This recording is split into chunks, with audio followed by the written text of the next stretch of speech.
So how's it going, guys? Dane here. Some of y'all might know me as War Strike from some of the forums or from YouTube or whatever. Others might be following me from Facebook and just know me as Dane, or on wheelwell. I figured I'd try and do a little bit of a different format today, just to see how everything goes, and I'm testing out a few things. I've got a new mic. Spectro Racing actually recommended this one. It's really a nice mic. It picks up some pretty good audio. I've got some video from before with just driving around and everything, and it picks up the exhaust note really good for whenever I've got it mounted in the back. But I figured I'd just kind of do a basic introduction on stuff, give you all an idea of what the car is, why I stuck with the V6 and everything else like that. Bought the car in 2002, second owner, had 60,000 miles on it. It's got 164,000 now.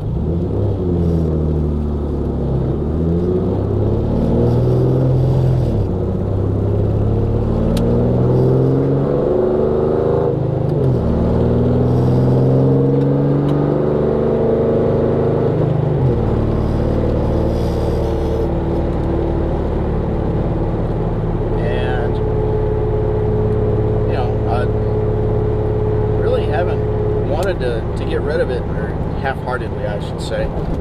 There have been a few times I thought of just putting it up for sale, but I never followed through with it.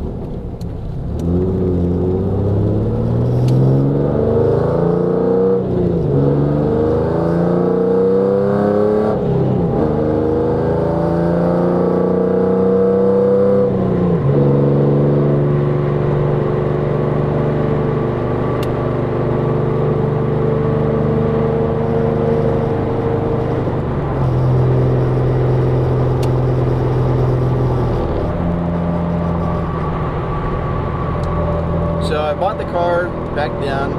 It took a while before I actually started modding it. First actual mod was a whisper lid, which is just kind of a smooth bellows intake. It gets rid of all the grooves and the silencer and everything else like that normally comes on an F-body. I then got really tired of kind of the floaty suspension feel of the stock F-body and the old worn out carbon shocks and everything. And so I ended up, I bought a bigger BMR sway bar, and then I bought a sway bar off of somebody that was parking out their LS1 Camaro. And that really changed the dynamic up a lot on the car.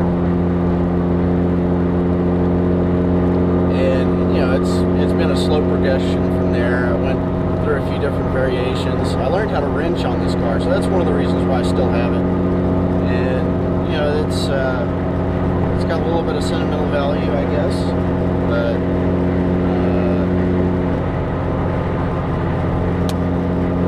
rock chip, stop blowing holes in my ship. I went through and did a engine rebuild on it at about 120,000 miles. It had really bad oil sludge, and I learned a lot. A lot of really tough lessons with that one. A lot of things that weren't really necessary that I did anyway, and some other stuff just because people didn't really document their builds very well. And the nice thing like with pages like wheelwell is you can actually sit there and document the stuff that you're doing.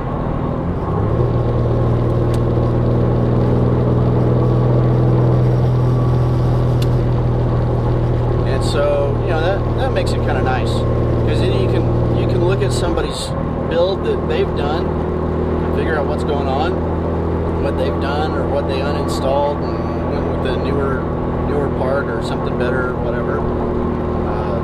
This car was originally an automatic with a built 3800 RPM stall. It was really kind of a loose stall, and so it sounded like I was trying to drag race everybody in town. But I had always wanted to get a manual transmission. I got a GTO 256 for $700 from a local friend at that point in time, and it just needed a rebuild on reverse because the previous owner thought R stood for race or something, I don't know. but so I got all that stuff done, and I did a T56 swap on this car, and with the GTO gear ratio, it's the same as the C5 Z06. So 6 gear and everything is not quite as bad, and it won't lug the engine quite like some of the others will, especially like the F-body, the regular F-body T56. So, you know, I'm driving along at a speed that's around the same speed limit as what's on the loop, and I'm only doing 1500 RPM, which is actually rather nice. It's not like a wonderful gas mileage miser, but you know, it's not lugging the car or anything else like that. I can still accelerate up if I need to, and you know, it's pretty nice. So I did the T56 conversion, and at the same time, when it was down, I went ahead and I had some QA1 coilovers, and I got rid of those because I didn't really like the porpoising effect that I get on the freeways. They're kind of underdamped, I guess is what you could say. And so I didn't like the way that those reacted while driving around. And I contacted Sam Strano from Strano Parts. He's an insanely fast driver, and he knows his parts selections. So he set me up with a set of his Strano springs and sway bars and the Coney yellows, and they have been an amazing change in the dynamic of how this car handles. I really enjoy it. It feels great. It feels planted, especially when you're running 275s on all 4 corners or better. It feels just amazing. I ran it in autocross before this last engine build 2 years ago, and a friend of mine said that it was cornering flatter than some of the stock Corvettes that were out there, which is, you know, no small feat. And so, you know, moving on from that, 2 years ago, I found chunks of plastic in my oil pan whenever I was switching out the leaky gasket and stuff, because it started to leak a little bit when I was racing it at the autocross event, and I found chunks in there. And the chunks of plastic on an F-body, especially for a 3800 Series 2 or 3 or whatever, indicates only one thing, and that's your timing chain tensioner is going bad, or it already has. And mine did, because at one point in time when I first did the engine build, I had 105-pound springs, and I had a single roller timing chain, which was okay. But then I encountered valve float after the build, and it was necessary that I had to move up, so I went to 130-pound springs. So the timing chain tensioner was on borrowed time. And so when I found those chunks, I was like, crap, now I've got to swap everything out and go with the double roller and everything. And I was like, oh, hey, you know, that's one bolt away. I can, you know, I can just put it in a different camshaft. Stupid mistake. Mainly because I rushed the install and I didn't check my tolerances as good enough as I should have. And so I dropped a valve because of too much lift. The engine didn't like it, and that was it. So it dropped a valve, took out a piston, and cracked the cylinder head in between the valves. And so I learned a really important lesson, and that was not to let myself get rushed on something that was very important, and to not cut corners, which is what I ended up pretty much doing with rushing the whole thing. So, you know, I'm an idiot. I understand that. I modify a V6F body. I'm even more of an idiot, I guess. You know, I've had so many friends go, dude, just get an LS, it's going to be so much easier. And I know, I've got goals and I'm trying to stick with it instead of just change it up every single time something new comes out or something flashy comes out.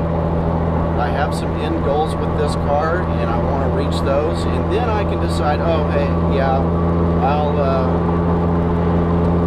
go ahead and switch over to an LS or a newer power plant or anything else like that. But if I really do want to do an LS swap, it'll probably be on like a Volvo wagon or something like that. So, the new build. It's got a large cam spec'd out by my friend Larry.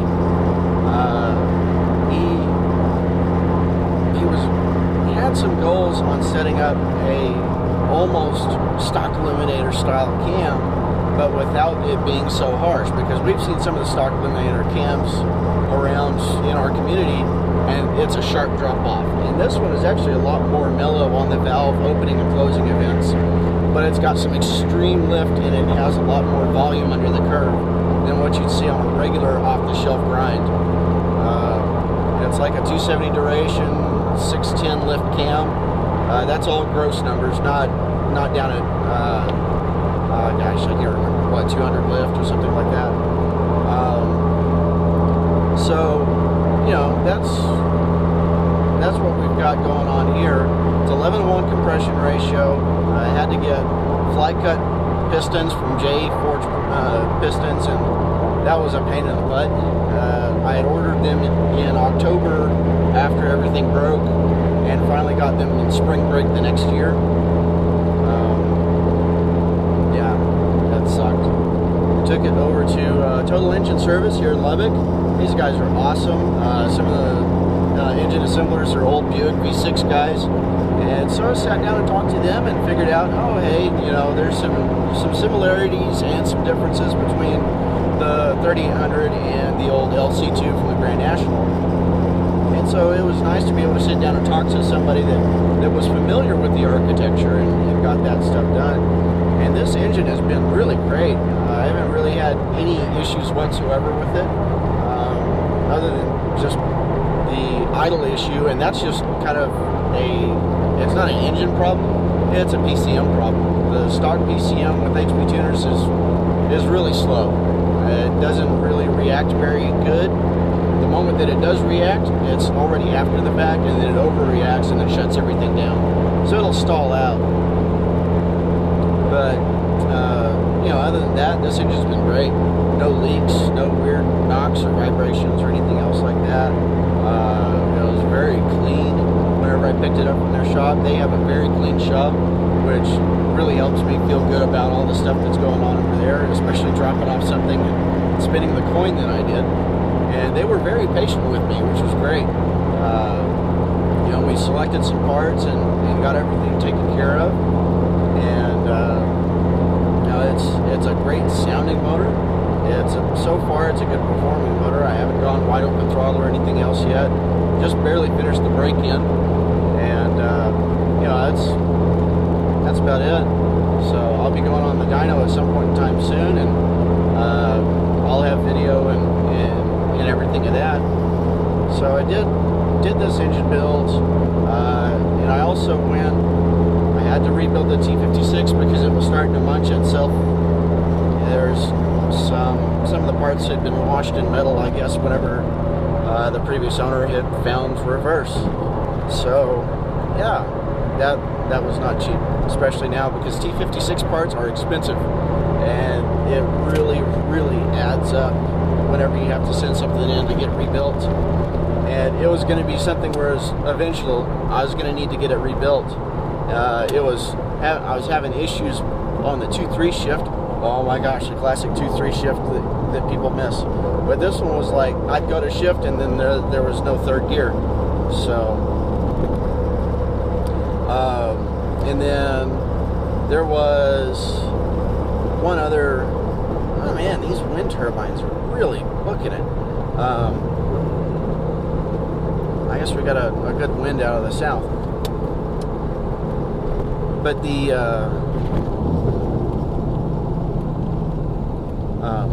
let's see. So I did the T56 rebuild and all that fun stuff. You hear that stumbling? There's a truck coming up the hill.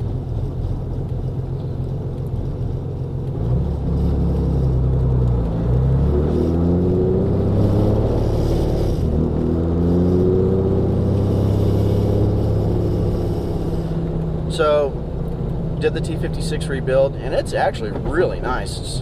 Through, I believe, Texas Drivetrain Performance. They're over in the Dallas-Fort Worth area, and it's really nice.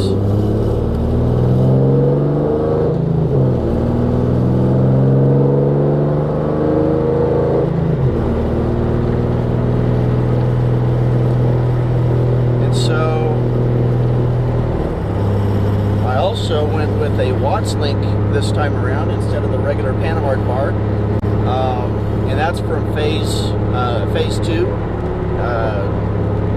It's a really nice setup, and I highly recommend getting anything from Phase. It's a really they got really good customer support, really nice guy over there, and so it really has changed the way that the rear end reacts on the car. So that's a nice update. I also went with CTSV Gen 2 brakes, and these are really something special. The front end was really simple, and I'll be doing a write-up on this at some point in time, and hopefully I can do some video of it as well, just to be able to point out little bits of stuff here and there. But the front, for the uprights, you just had to open up the mounting holes a little bit, run longer bolts to work with the 6-piston calipers. And then you open up the hubs on the rotors, and I'm running the 2-piece rotors up front. And then on the rear, from Big Brake, is BigBrakeUpgrade.com online, they have brackets from AI Engineering that allow you to use the CTSV backing plate with the parking brake and their calipers. So it's really cool. It's just a bolt-on affair for the rear end. You have to disassemble the rear end, pull the axle, take off all that stuff. But I've got a parking brake. I've got OEM replacement parts, which is really nice, because I don't have to wait on something from some other vendor, and I'm not going to say names or anything else like that, because I don't have any personal experience with some of the other big brands aftermarket that we have. But further down the line, since I plan on keeping this car for as long as possible, it'd be nice to be able to go to, say, the dealer or go to a local parts store, and it's like, oh, I need some new parts for my brakes, and I can just order it there instead of having to wait forever for some vendor that might not even be around, 5-10 years from now. So that's a nice little bit that helps with going with the CTSV upgrade. They look nice. I'm running DOS FF1s. They're a Flowforms 19-inch wheel. And at first I was a little bit iffy about running the 19s, because on an F-body, like, you start looking more like I think one of my friends said it looks like a Hot Wheels car. But with the CTSV brakes and the rotors and stuff, it really does look appropriate. The car just looks good, even with the 19s, and so it doesn't look overdone. I'll be working on getting some 18s for track duty for whenever I take it back to the autocross. I need to finish up the alignment on this one, and then I can really get to have fun after I get it tuned. So I'll be taking it back to TS Performance. Mitch and the guys over there have done a really amazing job helping me get everything set up. They helped weld in the rest of the section of these cooks. It's true dual exhaust, full stainless. I have the force-fed Fabs long tubes that have been modified a little bit. I've got a Venturi style collector, and so it's definitely snappy. So, but yeah, that's kind of the thick and thin of it all. I'm happy to finally be able to drive my car after 2 years of not getting to do so. So, that's about it. I guess after all this is said and done, I'll be working on getting a different ECU. I've been talking to different vendors and everything, trying to figure out which one would work best with me, as well as talking with Mitch and the guys at TS Performance to see which ECUs they like to tune with, because if you have somebody that's local that can tune your stuff and they're good, then you want to see what they would like to preferably work with, because then it just makes the whole tuning sessions a lot easier, and you spend a lot less time trying to get things working and just spend the whole time getting it dialed in. which is much more important right now. Woo, those brakes. You're still getting used to them. And so after the ECU, I'd like to do some flex fuel capability on this, just because we have an abundance of E85 right now, and it's way cheaper than race gas. Way cheaper. And so I could just drive not even 2 blocks away from my house and hit up an E85 pump. And I would just be doing that every once in a while for race day. And then UMI and Sam Streno have been working together on a coilover system that is for the F-body. We have we have the Classic American Muscle SCCA autocross competitions going on now. And because of that, the F-body has really started to get come back in popularity for some of these guys. And you can buy them cheap, and you can just, you can go out and run them with just some minor parts. But UMI is really working with Sam, and I think they've got it dialed in. I've read a lot of positive reviews on it from people that have taken it and raced it, including some guys that aren't normally F-body racers. So that's really impressive to see how all of that is coming together. And the coilovers just look amazing. They aren't some shoddy fit and finish. They are really a quality looking item. So yeah, I'd really like to get my hands on one of those on that set, but that's going to take a little bit, because it's almost $2,000 just for the coilover system. So I'll give myself a little bit of time to learn the car with the Strano springs and sway bars and everything. With this Watts link.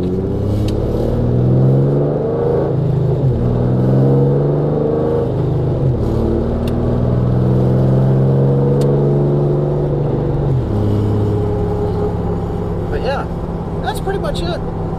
So thanks for sticking around. I'm gonna go get some gas because it's been a few days, and gas is actually down to 170 something, which is nice.